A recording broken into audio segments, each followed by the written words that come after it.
Life is really hard. We all face challenges that we don't feel equipped to deal with.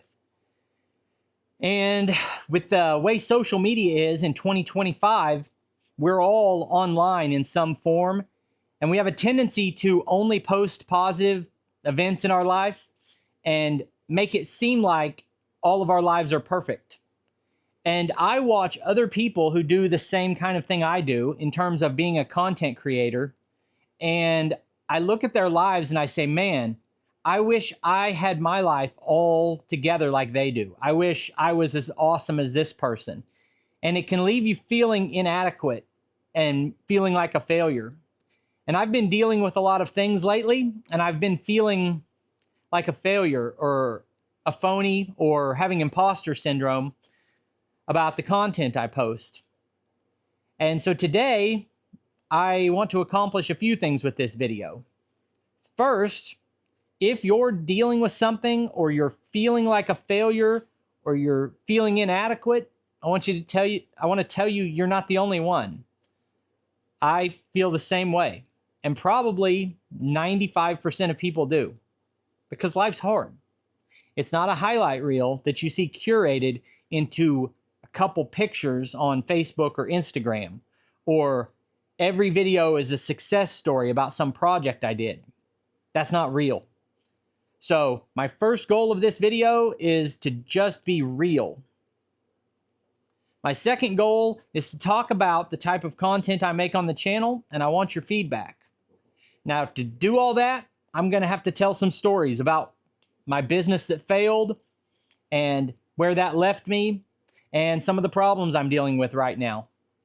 But also, the biggest problem I have is procrastination and getting overwhelmed by not knowing how to do something and fearing the judgment of what the viewer is going to think if I don't do a good job.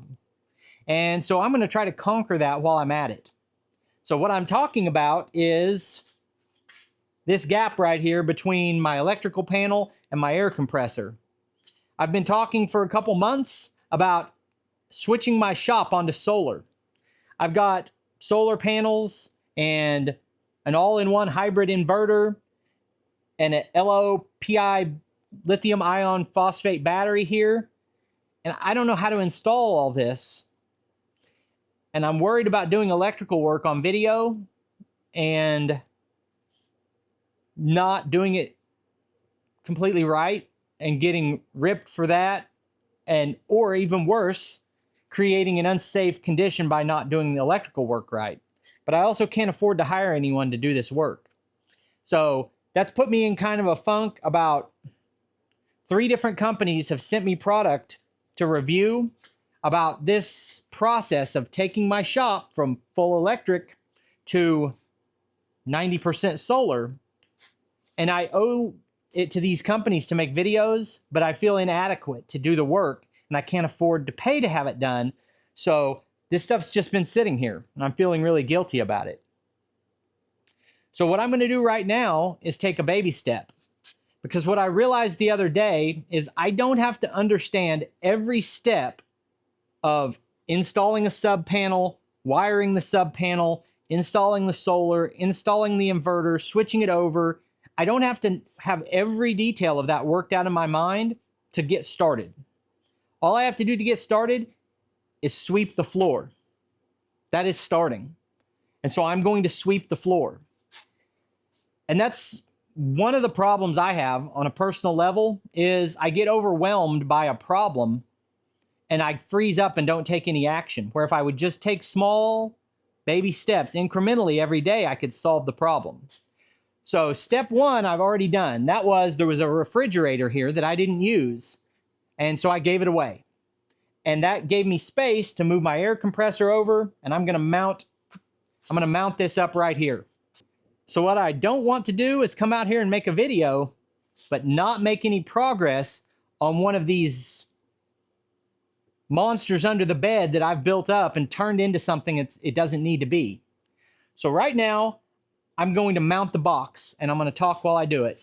So one thing I want to talk about with this is the DIY side of it.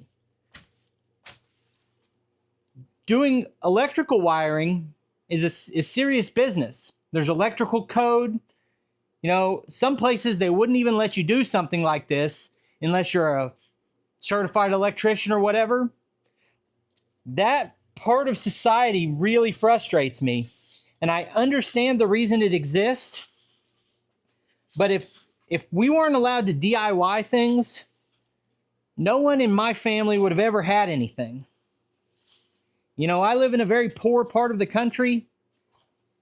Growing up, I never knew anyone who had any money. Everybody who lives around here, everyone I've ever known was basically poor. And everything that anybody did was DIY. And it probably never, ever met code. And I can't see a scenario where I can't mentally accept the idea of paying someone to do something that I could learn at all to do.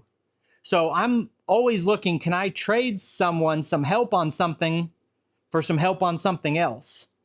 So like I've been looking like, could I trade some tractor work for some help with my wiring, something like that. It seems like, I don't know, it just doesn't sit well with me to not DIY everything. So if DIY electrical work bothers you, don't watch this channel the next couple weeks. So why are we having this conversation? What's the relevance? Well, I have a lot of guilt and anxiety about getting free products sent to me every day. With my YouTube following and my Facebook and TikTok followings, I get emails, I don't know, 20 emails a day saying, we will pay you to talk about this product, whatever it is. There's a website builder that's been contacting me. There are like emergency medical supplies. There are power stations. There are like Chinese drills and tools and garden bed planters and all of this stuff. All these companies email and say, we'd like you to make a video about our hand tools. They might be like cordless drills. If you'll make a video about our cordless drills, we'll pay you $2,000. I don't want to make a video about drills, but I could use $2,000 if I'd make that stupid video about the drill and demand a fair rate for it. I could just pay someone to do this electrical wiring. But I don't think you guys want to watch a video that doesn't fit what this channel is supposed to be. And I can get away with cordless drill videos, but some of this stuff, it doesn't make sense. So there's an integrity to what I decide to review and what I don't. And that is one of the things that I've been struggling with. So this is the ultimate case of first world problems. Is this loser really standing here complaining about everyone wanting to pay him to take free products? I am, because I'm grateful for my life. I really, really enjoy talking to this camera and connecting with an audience and making these videos. I love doing this. But making these videos is not paying me enough to pay the cost to live on this awesome property with the debt that I have, that I carried with me whenever I started this. And I've been trying to sell everything I could, get rid of all the debt in my life, lower my cost of living, reduce my electric bill by going solar, all of those things, so that I don't need as much money to live. But right now, YouTube doesn't quite pay enough. So that leaves me with interesting choices I have to make. The way that plays out is, I had a good friend of mine send me a reel, and this reel showed an old guy with a cowboy hat and like a gray handlebar mustache. It looked almost like Sam Elliott. And he's given this really heartfelt speech about how he designed a product to make mowing safer and better, and how amazing this product was. And I'm a sucker for stuff like that. I love like infomercial products. I get all excited about it. And I watched that reel, and I said, that's amazing. I'm like, that guy who started that business, I connect with him so much because I started a small business around a product I invented that I felt like solved the problem for people. So I emailed this guy. I'm like, hey man, if you'll send me a set of these these mower blade alternatives that you've invented, I'll make a video about it. Originally, all I asked for was the product, but after the video came out and was published, it started getting crazy view counts, and I knew it would. And after the fact, the guy offered me a commission on continuing to sell. So where that leaves me now is I have this really cool product that is supposed to be a better way to mow. And I love the story of the guy who invented it. And if I continued making videos about it, I would earn commission and make money, and I could pay someone to do my wiring if I wanted. I could do all kinds of things. I could really use the money. But there's a problem. I don't like the product. And that makes me feel guilty, because what I know is that my first video about that product convinced people to buy that product, and it's expensive. It's really expensive. It's not terrible, but I don't think it's worth the money.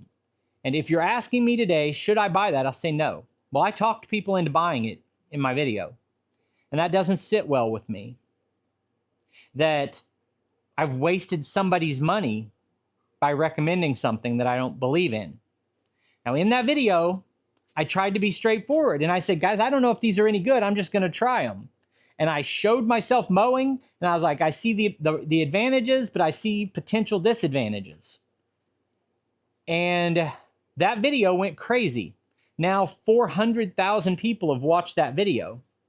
And every time I open up my YouTube app and I look at my videos that are being watched, every day, that's my most watched video for months now. And it makes me sick to my stomach. And I can't make another video promoting that, even though I'd make money if I did. So what I'm talking about here is what I would call the dark side of YouTube. And it's in general, being in business. Like, there's nothing worse than being in business as a salesman for a product you don't love. Now, some of these kind of deals are easy. TYM tractors, that's easy. I really like the tractors. So it's easy to brag about them. I don't feel bad, but I've made 1,000 videos that I'm so proud of, and everyone's watching the one about those mower blades replacements, and I wish they weren't. So that's one of the things that's eating at me. I kind of would like to just make videos where I'm working on routine things around the house. The problem is, when I make those videos, nobody watches. But if I review something, if I make a product review, I make more money, people watch the videos. It's all positive for my YouTube channel, but it makes me feel like a used car salesman. I think I'll make some progress before I go into the next section of this video. So I'm not sure the best way to put this on the wall. Little stuff like this, I get stuck, I struggle with it. Now, it looks like they stuck a random 2x4 on the wall, like screwed that to the wall so you'd have support on each side of this. But also, we've got these holes right here. Seems like I could just run screws from those under this first layer of foam. I've got my furring boards, whatever those side-to-side boards are that hold up a pole barn or go between the post. If I can find those, maybe I should cut a hole in this foam the size of this box. What do you think, guys? Should I try to find a way to mount this out here? I think I know what I'm going to do. I think if I can find the board running this way, I'll cut a hole in that and then screw down another piece of wood the thickness of this, and then I can mount on top. I think that's what I'm going to do. So let me find that. I think right here, there's a support board. And I want to leave enough gap in between these two panels, trying to think where I want to place the solar inverter. I think I'm going to put the other electrical panel right next to this one, and my solar inverter wire can come from here over to there and then back into here. So there'll probably be people watching this saying, Well, if you're going to sit around and whine about being a YouTuber, why don't you just get a real job? Well, I was a grunt worker in factories for 20 years and did work I hated. And at my highest level, working 60 hours a week, I made about half of what I make now. The difference was we lived in a little bitty house that was in poor repair, and I was trying to fix it while we lived there. I drove cheap junk cars, and we were happy, poor people.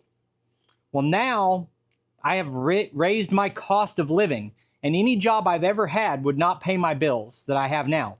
So if I stopped being a full-time YouTuber, I would have to sell the property. I would have to sell the farm, sell the truck and all the equipment, and downsize. And I love my life, but I'm trying to figure out how to ethically make enough money to maintain this property. And that's why you see me selling so much equipment. As I talk about these small problems that I'm dealing with, this feels like a great time to point out how grateful I am for all of the simple things that we take for granted in life. Now, I've got my health, and I've got awesome kids, and I feel like in every aspect of my life, I've been blessed beyond what I deserve. I've made so many mistakes that I received grace for. And tomorrow morning at 8 a.m., a beautiful 6-year-old will wake me up saying, "Get up and make us breakfast, Grandpa." And that's a blessing that I don't want to overlook when so many people are dealing with bigger problems than what I'm talking about today. So why did I become a full-time YouTuber without having my stuff together? Because everyone else I know who is a full-time YouTuber was making money on YouTube and working a regular job, and they basically had two incomes, and they paid off all their debt and then went full-time on YouTube. That's not how I became a full-time YouTuber. I was running another business that was reasonably successful. I was bringing in a ton of revenue, but I didn't have the business sense to operate correctly. And during the COVID thing, when prices went crazy, I hit a point where if I raised prices, I couldn't sell. And if I kept my prices where they had been, I was selling a lot of product, but we weren't really profitable. And when that happened, I took out some low quality short-term loans that just crushed me. And I shut down my business with a ton of debt. And the other part of this picture is right now I'm struggling to pay off all the debt that business carried. I couldn't sell the business because of the debt. And so now I'm still paying for those mistakes. I made a lot of mistakes and I'm paying for them. And that's just the reality of it. So what's really got me in a funk right now is, once again, my own ignorance. And that's not me being dramatic. It's just a fact that I've really made a big mistake by not paying attention. And I could do a 30-minute video on this. As a matter of fact, I recorded an entire video just ranting about property taxes and then decided it was too in the weeds and no one wanted to hear my drama. But because of the way the weight is classified on my truck as a commercial vehicle, I had a different type of property taxes that I didn't realize. And I thought I was paying what I owed, and I wasn't. And when I went to register my truck, I took my property tax bill up there and paid it. They're like, "Yeah, you paid that, but we can't let you register your truck because you owe all these other property taxes for the last 2 years since you've had that truck." And once I looked at it, I still don't understand why it's so much, but I realized how they were billing me for it. But I was looking at these two bills as a repeat, and they were separate. And basically, the point is I had to pay $6,700 to tag my truck last month. And I didn't have half that, literally, to my name. I didn't have it. And I had to sell a bunch of stuff just to tag my truck. And so now I'm in a kind of a rough spot.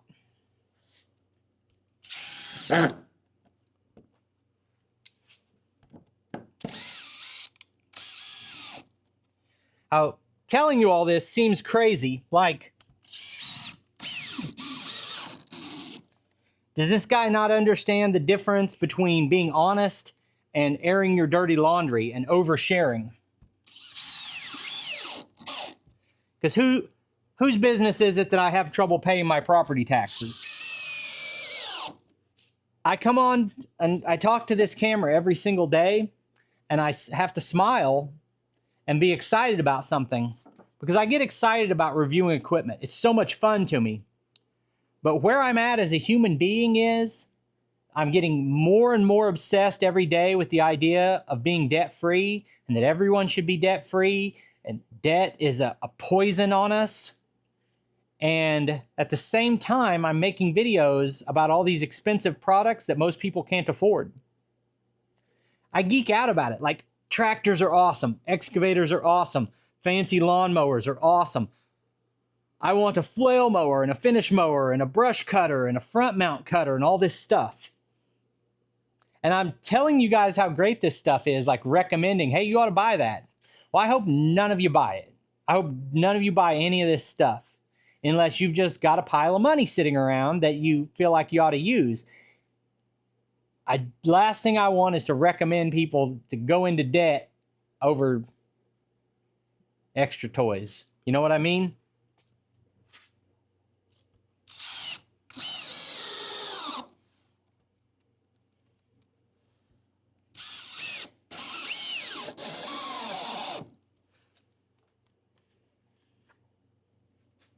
Because I'm dealing with hardship now because past me didn't have the self-discipline and the wisdom to avoid debt.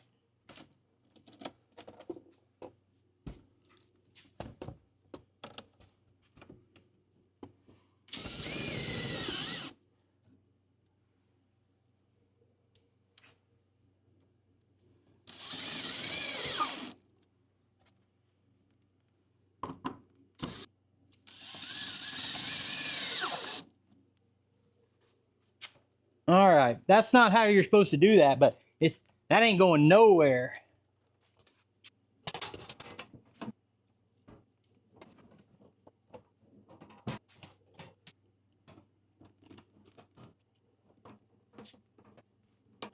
So I have mastered some small things. I moved a refrigerator, I moved an air compressor, I swept the floor, and I stuck this box on the wall. So I'm now closer than I was to installing solar in this shop. So as I look at my life, I look at every aspect of my life, and there's a broken mindset.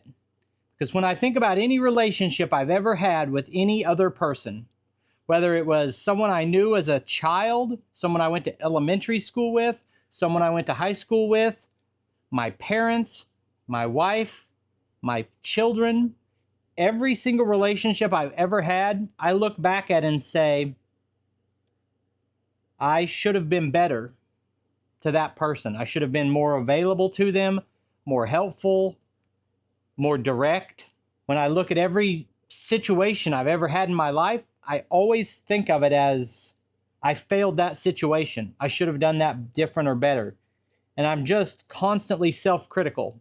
And so whenever I read YouTube comments telling me that I don't know what I'm doing, yeah, that's accurate.